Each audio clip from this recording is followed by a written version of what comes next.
Coming up on the show. I don't want to go to the hospital! I don't want to go to the hospital! No!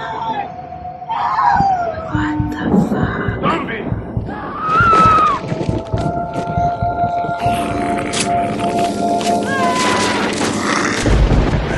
Darkness of the night, a seductive haze.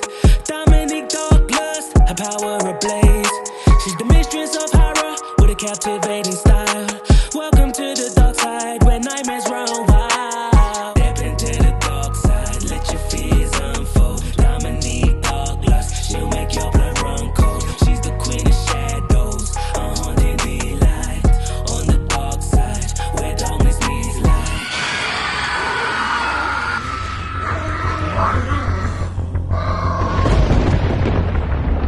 And now, prepare to delve into the abyss of terror with the Queen of the Shadows herself, Dominique Darklust, on the dark side.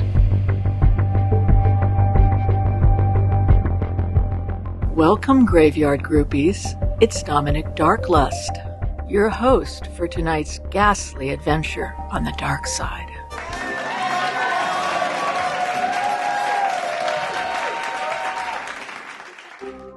Join me as we screen the bloody best in independent horror and sci-fi films, review some classics from the crypt, check out terrifying videos from the internet, and travel through twisted history in search of the most bizarre tales from the past. Now remember to buckle up and keep your hands and arms inside the ride, or they just might get chewed off.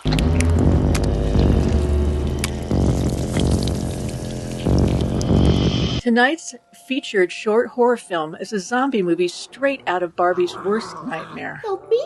Help! Director Evan Curtis brings us Night of the Living Dead like you've never seen it before. They're here. The original 1968 classic version of this film launched a zombie revolution. They're coming for you, Barbara. But director George Romero didn't actually invent zombies. He just brought the Walking Dead out of the Haitian tropics and into a neighborhood near you. This is the latest disclosure in a report from National Civil Defense Headquarters in Washington. It has been established that persons who have recently died have been returning to life and committing acts of murder.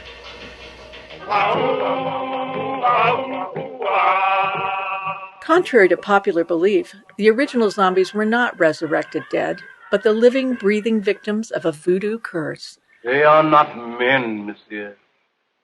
They are zombies.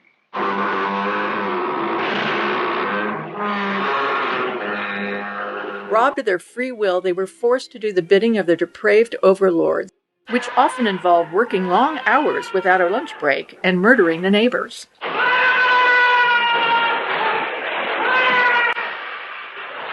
Wait a minute. Is he plugging his nose?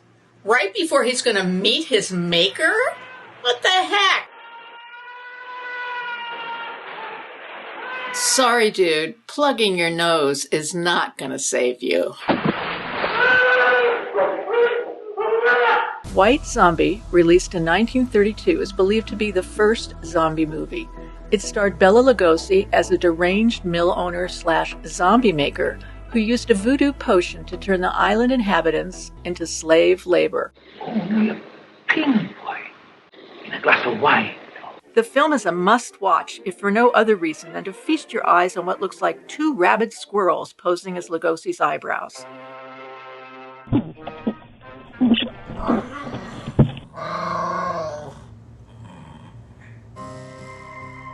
"35 years later, George Romero reintroduced zombies as resurrected dead with a voracious appetite for human flesh. Let me have a pound of liver and 2 of bacon.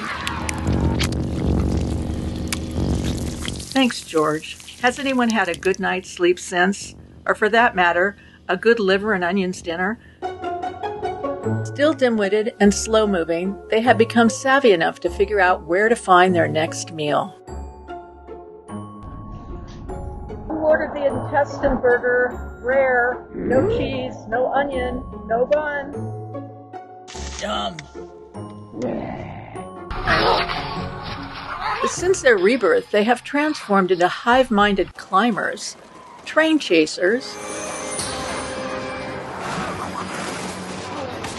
swimming zombies, Marco! hello, pet zombies, stripper zombies, They're zombies. No, they're strippers. They're zombie strippers. and even a half-breed zombie baby.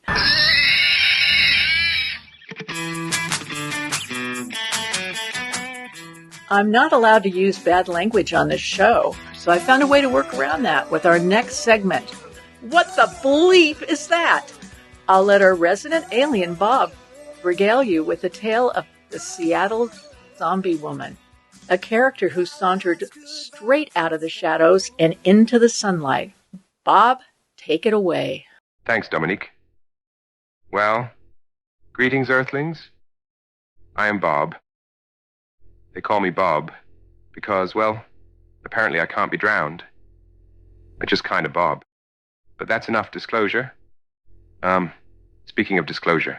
The nation watched gripping testimony of UAPs, accusations of a government cover-up. If you believe we have crashed craft, stated earlier, do we have the bodies of the pilots who piloted this craft? As I've stated publicly already in my News Nation interview, biologics came with some of these recoveries. Yeah.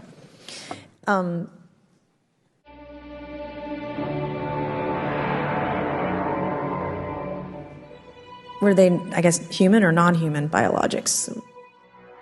Non-human. As you may have guessed, I am an extraterrestrial, a Grey. Or, as they say, an alien.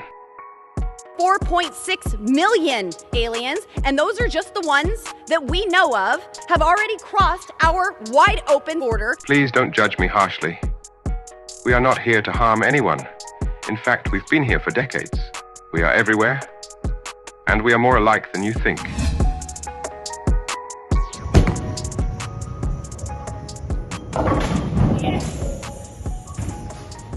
But we take many forms. Like this, and this.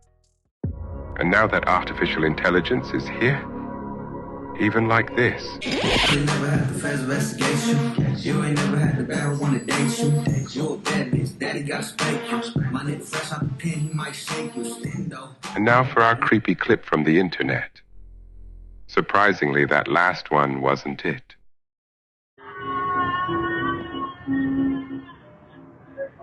She moans, she screams, she shuffles, horrifying onlookers with her hairstyle alone. She must not have a taste for blue meat, because she doesn't seem to be snapping at any of the cops surrounding her. All the same, I don't think I'd want to run into her in my galaxy. Is she the real deal? Or is she trying to get the lead in the next horror flick? Let me know what you think in the comments below.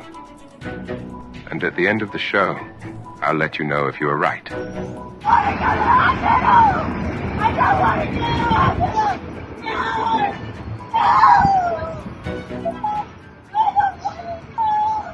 Thanks, Bob. Are you terrified about what may come next?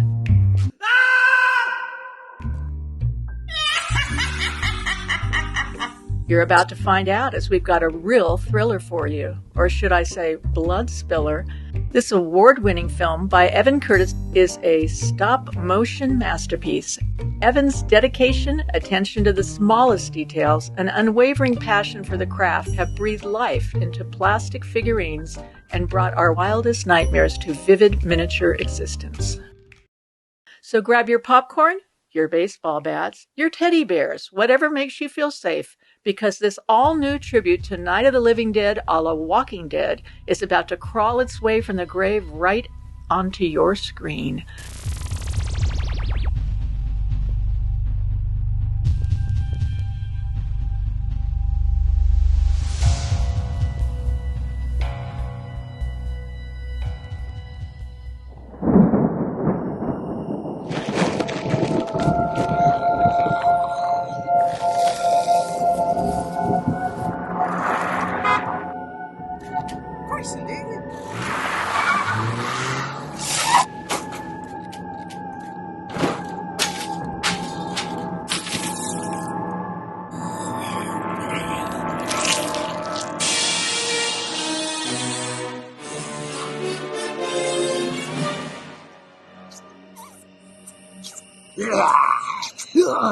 Mimi and Monta.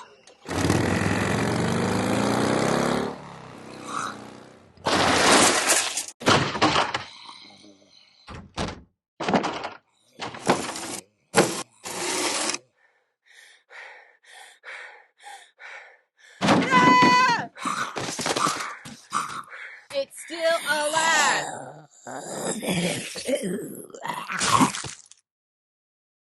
Help me up.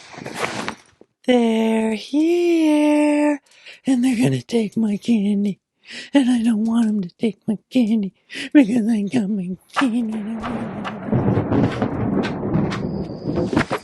Open the door. Seats taken. Move your gump ass and open the door.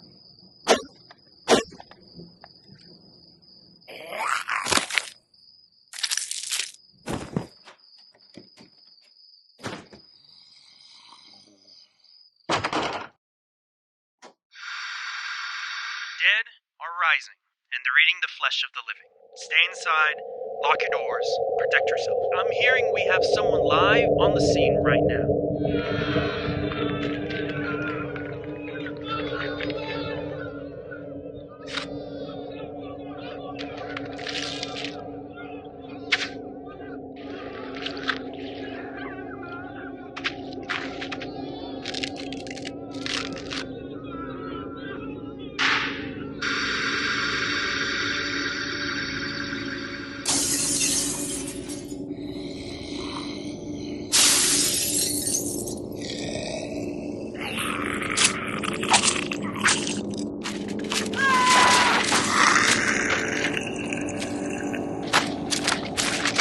Didn't know what to do, and I wanted a piece of candy, and now they're gonna eat everybody and all of our candy.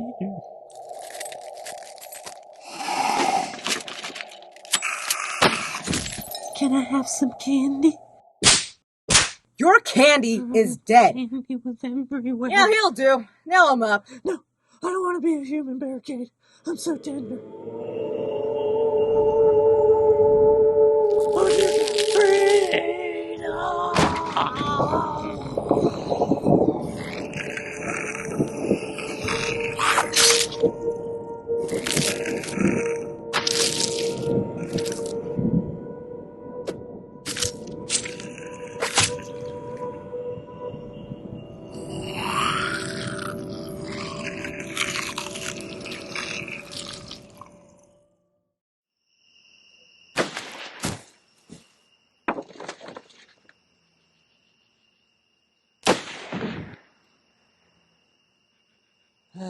Time's up. I'm a bad bitch. You can't kill me.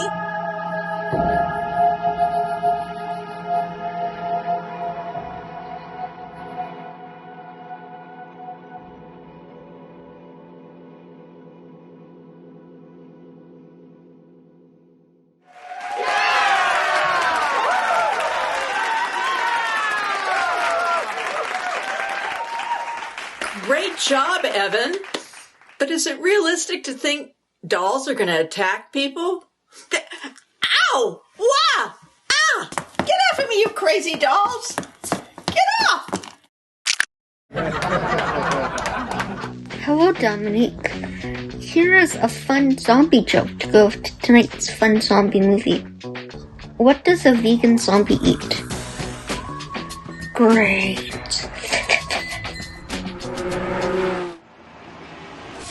We're coming up on our next stop, Twisted History, where the truth is way stranger than fiction. But first, let's check out tonight's Light in the Dark shout-out.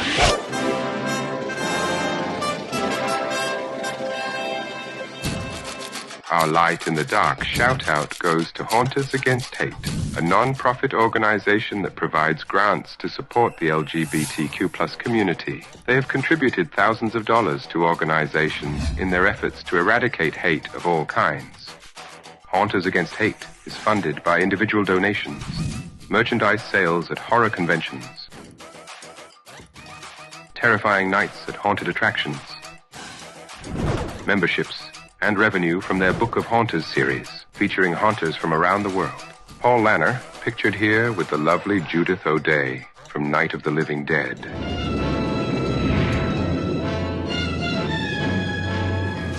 the visionary founder of Haunters Against Hate. Please visit their website to support them and find out more about their next haunting. And thank you, Paul and Haunters Against Hate, for being a light in the dark.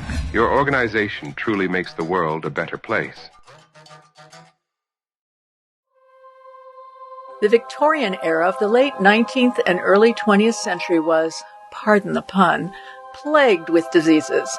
Influenza, tuberculosis, diphtheria, yellow fever, scarlet fever, typhus, and cholera ran rampant, wiping out entire families. And sadly, young children were the most vulnerable. Affluent families could afford to hire professional artists to paint a family portrait, but the less fortunate had to rely on memory until the invention of photography.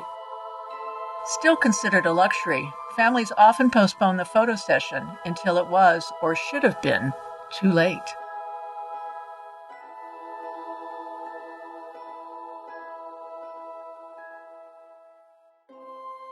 In a macabre process known as post-mortem photography, the photographer would rush to the house after the loved one's death and photograph them in their Sunday best, often propped up among their still living family members.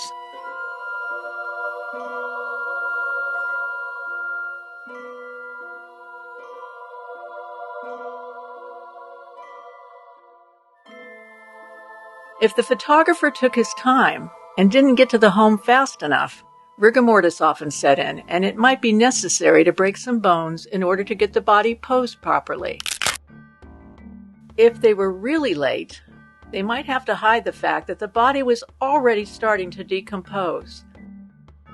Phew, that's not Mama's corned beef and cabbage stewing in the kitchen. How is it? Good. It looks like you're enjoying yourself. Oh, yeah, that looks like you're enjoying. Okay, you okay? I'm okay. Who knew that early portrait photographers had such a gruesome job? Bob, have you solved the mystery of the Seattle zombie woman yet? I will be right there. Give me a second. That last segment was entirely inappropriate. And frankly, it was sickening to watch.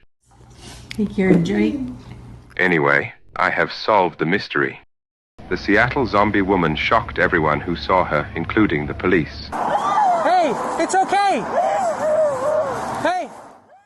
But was she real, or was it just a bad hangover?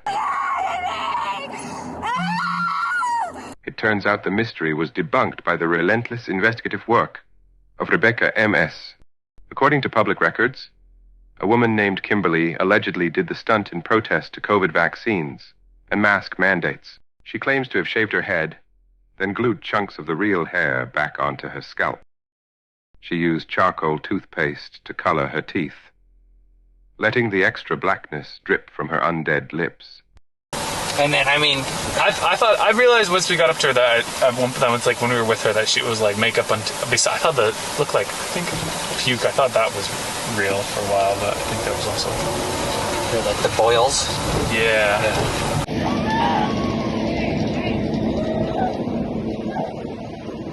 Well, it's a protest that's a lot more creative than usual. Be sure to check out Rebecca M.S.'s YouTube channel for the complete body cam police footage.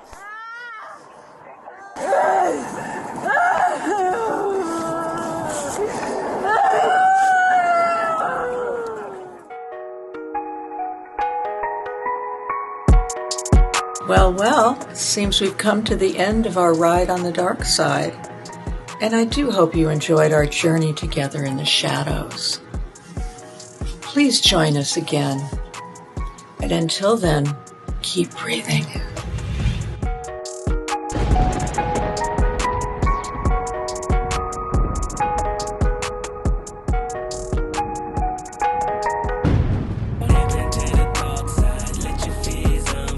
Dominique Darklust, she'll make your blood run cold. She's the queen of shadows, a haunting delight.